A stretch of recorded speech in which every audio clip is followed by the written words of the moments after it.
क्या कभी सोचा है कि मृत्यु के बाद आखिर क्या होता है? क्या एक आखिरी सांस के साथ सब कुछ हमेशा के लिए खत्म हो जाता है? बिल्कुल नहीं। गरुड़ पुराण के अनुसार आत्मा कभी मरती ही नहीं है। वो बस एक शरीर बदलती है, बिल्कुल वैसे ही जैसे हम पुराने कपड़े उतारकर कोई नई ड्रेस पहन लेते हैं। आज के इस बेहद दिलचस्प विश्लेषण में हम जीवन और मृत्यु के इस सबसे बड़े रहस्य से पर्दा उठाने जा रहे हैं। हम गरुड़ पुराण में बताए गए पुनर्जन्म के उस हैरान कर देने वाले एकदम सटीक सिस्टम को डिकोड करेंगे जिसे 84 लाख योनियों का चक्र कहा जाता है। तो चलिए बिना किसी देरी के इस गहरे रहस्य में उतरते हैं। तो भाई शुरुआत करते हैं हमारे पहले पड़ाव से, पुनर्जन्म का रहस्य। देखिए, सबसे पहली और सबसे जरूरी बात जो हमें समझनी है वो ये कि पुनर्जन्म कोई सजा नहीं है। जी हाँ, इसे एक शानदार अवसर की तरह देखिए। हर नया जन्म एक नई स्लेट की तरह है, एक नया मौका है जहां हम कुछ नया सीख सकते हैं और अपनी आध्यात्मिक यात्रा में आगे बढ़ सकते हैं।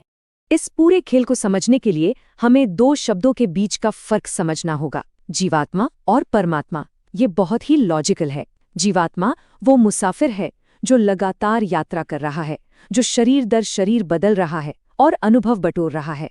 लेकिन दूसरी तरफ है परमात्मा, वो परम चेतना जो कभी नहीं बदलती। वो स्थिर है और उसी से ये सब कुछ उत्पन्न हुआ है।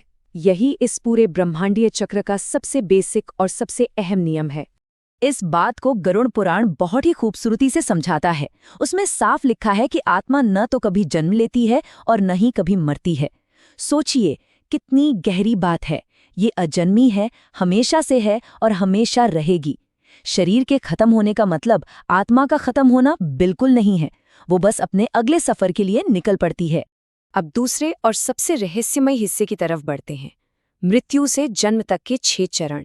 आखिर शरीर छोड़ने और नया शरीर पाने के बीच होता क्या है? ये कोई रैंडम प्रोसेस नहीं है। ये पूरा ट्रांजिशन 6 बहुत ही सिस्टमैटिक चरणों में होता है। सबसे पहले मृत्यु और फिर होता है न्याय।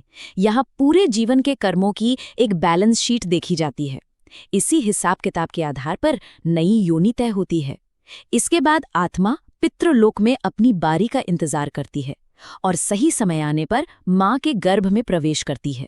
लेकिन सबसे दिलचस्प है छठा चरण। गरुड़ पुराण कहता है कि जब एक नवजात बच्चा पहली बार रोता है ना, तो असल में वही वो पल होता है जब उसके पिछले सभी जन्मों की यादें डिलीट हो रही होती हैं। माया का एक पर्दा गिरता है और एक बिल्कुल नई शुरुआत होती है। चलिए अब आते हैं सेक्शन 3 पर। ये वो हिस्सा है जो सच में दिमाग हिलाकर रख देता है। 84 लाख योनियों का चक्र। ये कोई मनगढ़ंत कहानी नहीं है, बल्कि एक बेहद सटीक और विस्तृत गणित है। जरा इस डेटा को देखिए। इसे 6 मुख्य कैटेगरीज में बांटा गया है और हर योनि किसी न किसी खास कर्म का सीधा रिजल्ट है। जैसे जो लोग जीवन में हद से ज्यादा आलसी थे, उनके लिए 20 लाख तरह के पेड़ पौधों की योनियां हैं। जो लोग बिना किसी लक्ष्य के बस दूसरों के बहाव में बह गए, उनके लिए 9 लाख जलचर योनियां हैं। 10 लाख पक्षी योनियां उन आत्माओं के लिए हैं जिन्हें आज़ादी तो चाहिए थी लेकिन जिम्मेदारियों से भागते थे।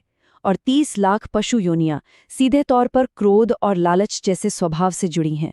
मतलब आपका नेचर ही आपका अगला फ्यूचर तय कर रहा है। लेकिन इन सारे लाखों करोड़ों नंबर्स के बीच एक नंबर है जो हमें सबसे ज्यादा हैरान करता है, और वो है 4 लाख। पूरे 84 लाख के चक्र में इंसान बनने की सिर्फ 4 लाख योनियां हैं। अगर हम इसका प्रतिशत निकालें तो ये सिर्फ 0.5% बैठता है। जी हाँ, सिर्फ आधा प्रतिशत। ये गणित हमें बताता है कि मानव जीवन कोई आम बात नहीं है। ये एक बहुत बड़ी स्टैटिस्टिकल रेयरिटी है।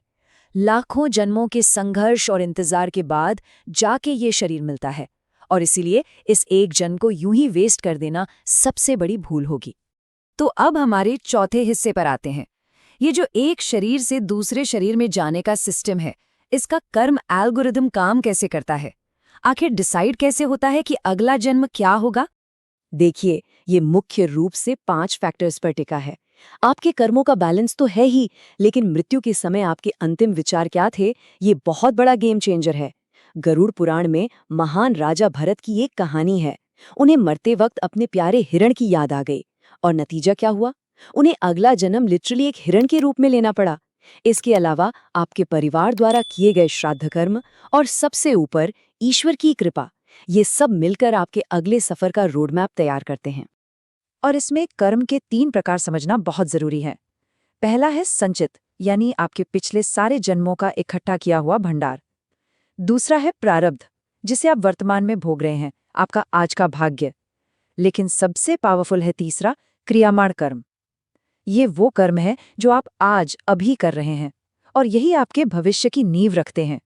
ये एक बहुत ही कमाल की बात है कि भले ही हमारा कुछ प्रारब्ध फिक्स हो, लेकिन हमारे आज के एक्शन हमेशा हमेशा हमारे कल को बदल सकते हैं। तो अब तक हमने जो भी समझा वो धर्मशास्त्र था, लेकिन अब आते हैं हमारे आखिरी सेक्शन पर, जहां हम इसे मॉडर्न साइंस से जोड़ेंगे और देखेंगे कि इस चक्र से हमेशा के लिए बाहर कैसे निकला जाए। क्या आपको लगता है कि पुनर्जन्म सिर्फ एक थियरी है? जरा मॉडर्न रिसर्च पर नजर डालिए।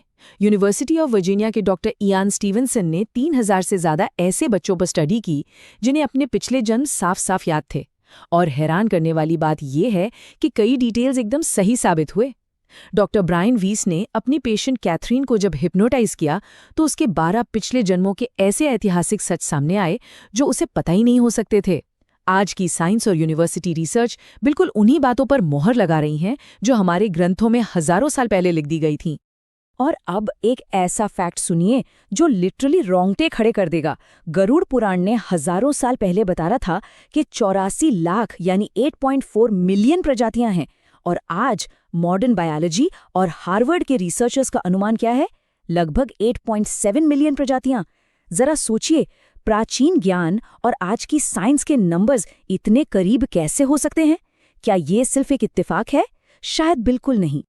तो भाई सवाल ये है कि इस 84 लाख के लूप से बाहर कैसे आएं? इसे ही मोक्ष कहते हैं, और हमारे ग्रंथों में इसके 5 बहुत स्पष्ट रास्ते बताए गए हैं। पहला, सही ज्ञान प्राप्त करना। दूसरा, ईश्वर के प्रति सच्ची भक्ति। तीसरा, बिना किसी स्वार्थ या फल की इच्छा के कर्म करना। चौथा, ध्यान लगाकर खुद को पहचानना। और पांचवा, एक सच्चे गुरु का मार्गदर्शन पाना। यही वो रास्ते हैं जो हमें जन्म मरण के इस चक्र से हमेशा के लिए आजाद कर सकते हैं। लेकिन आज इसी वक्त हम अपनी रूटीन लाइफ में क्या कर सकते हैं? ये 7 सिंपल हैबिट्स बहुत काम की हैं। पहला, अपने समय की वैल्यू कीजिए, क्योंकि ये मौका लाखों जन्मों के बाद मिला है। रोज रात को सोने से पहले ईश्वर को याद कीजिए ताकि मन शांत रहे। अपने पूर्वजों का सम्मान कीजिए। हर जीव के प्रति दया रखिए, क्योंकि हर किसी में वही आत्मा है। अपने गुस्से और लालच को कंट्रोल में रखिए, और सबसे बड़ी बात, रोज खुद से पूछिए कि मेरे इस जीवन का असली पर्पस क्या है। ये छोटी छोटी बातें इस दुर्लभ मानव शरीर को सच में सार्थक बना सकती हैं। तो इस पूरे सफर के बाद जाते जाते एक बहुत ही गहरा सवाल खुद से पूछिएगा। अगर आपको ये पूरी तरह से एहसास हो जाए कि आपका ये आज का जीवन 84 लाख जन्मों के अनगिनत संघर्षों के बाद आपको मिला है, तो क्या आज आप अपनी जिंदगी बिल्कुल उसी तरह जिएंगे जैसे कल तक जी रहे थे? ये पूरा विश्लेषण हमें यही सिखाता है कि ये जीवन टाइम पास करने के लिए नहीं मिला है। इसका पर्पस बहुत बड़ा है। इस पर आराम से विचार कीजिएगा।